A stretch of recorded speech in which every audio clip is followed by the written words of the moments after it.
If you are dealing with stubborn bloating, brain fog, or chronic fatigue, your gut bacteria might be starving.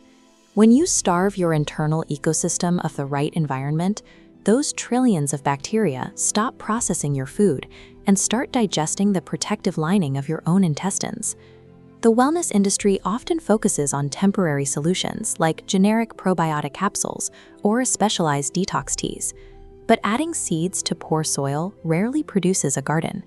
Instead, we are going to build a scientifically backed 4-step daily gut repair protocol. Open up a notes app or grab a piece of paper right now. You are going to build your personalized tracking checklist alongside this video. Taking active, scheduled control over your digestive environment addresses the root of this internal damage. This protocol creates the conditions necessary for your gut to heal and for your baseline physical energy to return. Step 1 on your checklist is setting your digestive clock. Define a strict 10 to 12 hour eating window. For most people, that means eating only between 8 a.m. and 8 p.m. This establishes the borders of your digestive day. Just like your brain has a sleep-wake cycle, your digestion has a rhythm. Clinical research shows your body processes food much better earlier in the day.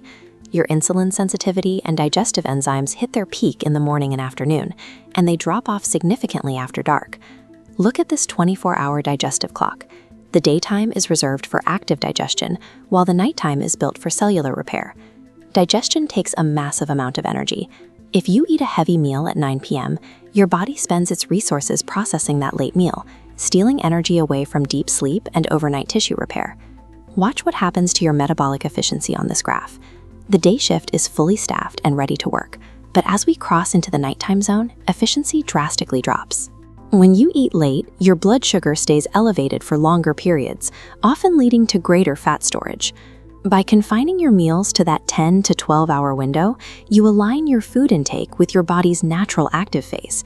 It shuts down active digestion at night, allowing the gut lining to regenerate without interference. Step 2 is mapping out your specific meals within that window. Write down your breakfast, lunch, and dinner, and maintain a 4 to 5 hour gap of zero snacking in between them. This gap activates a mechanism called the migrating motor complex, or MMC. Think of it as your internal street sweeper. As you can see in this model of the small intestine, it is a powerful wave of movement that sweeps through your gut, physically pushing undigested food and cellular debris down into the colon. But there is a critical timing rule for this system.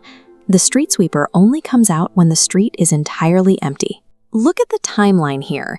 Your stomach requires a countdown of roughly 2 hours of being empty before the 90-minute cleaning sweep even begins. If you consume even a small snack, like a handful of almonds, your stomach detects the incoming calories. It immediately switches out of cleaning mode to prioritize active digestion, halting the sweep before it can finish. Because many of us graze throughout the day, the cleaning crew never gets a full shift.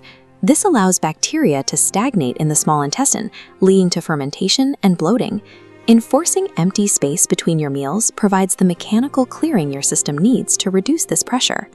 Step 3 targets the wiring of your gut. Precise meal timing and a diverse diet lose their effectiveness if the nervous system's wiring is currently reacting to stress. The gut and the brain are physically connected by the vagus nerve. Your nervous system operates in 2 primary modes. As this toggle switch shows, you have a survival-focused fight or flight mode and a restorative rest and digest mode. Biologically, you cannot be in both at the same time. If you are rushing to a meeting or reading an anxious email right before lunch, your body perceives a threat. It flips the switch to stress, diverting blood flow away from the gut and towards your muscles. This halts stomach acid and slows down gut movement, causing ingested food to sit rather than digest. To fix this, add a mandatory physical routine to your checklist. Before you take your first bite of any meal, take 3 slow, deep breaths. Make sure your exhale is noticeably longer than your inhale. This specific 30-second breathing pattern manually stimulates the vagus nerve. It sends a direct signal from your body to your brain that says you are safe, flipping the switch over to rest and digest. Because digestion begins in the brain, manually toggling this switch is a necessary step to ensure the body can actually process the meal you are about to eat. Step number 4 is about the soil. On your paper, create a checklist numbered 1 through 30. Your weekly target is to consume 30 different plant species. Different bacteria eat different things. If you eat a huge bowl of broccoli every day, you only feed the broccoli-eating bacteria. To build a resilient ecosystem, your gut requires dietary width, not just a high volume of a single vegetable. 30 sounds high, but herbs, spices, nuts, and seeds all count toward this total. A little cilantro, some pumpkin seeds, and a dash of cinnamon mean you can hit this goal in just a few varied meals. Increasing your plant variety is less impactful if the microbiome is simultaneously strained by environmental chemicals. Look at this list of the dirty dozen, the fruits and vegetables that absorb the most pesticide sprays, specifically strawberries, spinach, and grapes. Prioritizing organic versions of these specific items reduces your toxic load. These pesticide residues are designed to kill organisms. When you consume them, they can have a similar effect on your gut bacteria, acting like a mild weed killer in your internal garden. Next, use a basic filter for your drinking water. Tap water is often chlorinated to kill bacteria in the pipes. Drinking it unfiltered all day introduces a constant sanitizing agent to your gut bacteria. By hitting your 30 plant target and filtering out environmental toxins, you actively feed the good bacteria while starving out the bad, creating a self-sustaining healthy gut. Your protocol is now complete. A 12-hour eating window, 4-hour spaces between meals, a 30-second breathing routine before eating, and defending your 30 diverse plants with filtered water and organic choices. The gut is an incredibly forgiving system. As you can see in this time-lapse of a damaged biological membrane knitting itself back together, the cells of your intestinal lining replace themselves every few days. When you provide the right environment, the repair process begins quickly.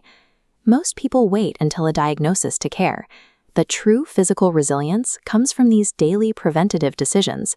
The decision to wait that extra hour before snacking, or to take a deep breath before lunch. Implementing this protocol stops the cycle of internal damage, leading to a life of sustained physical energy. Look at your checklist right now. Tell me down in the comments which of these 4 steps is your weakest link today. Let me know, and I'll see you in the next video.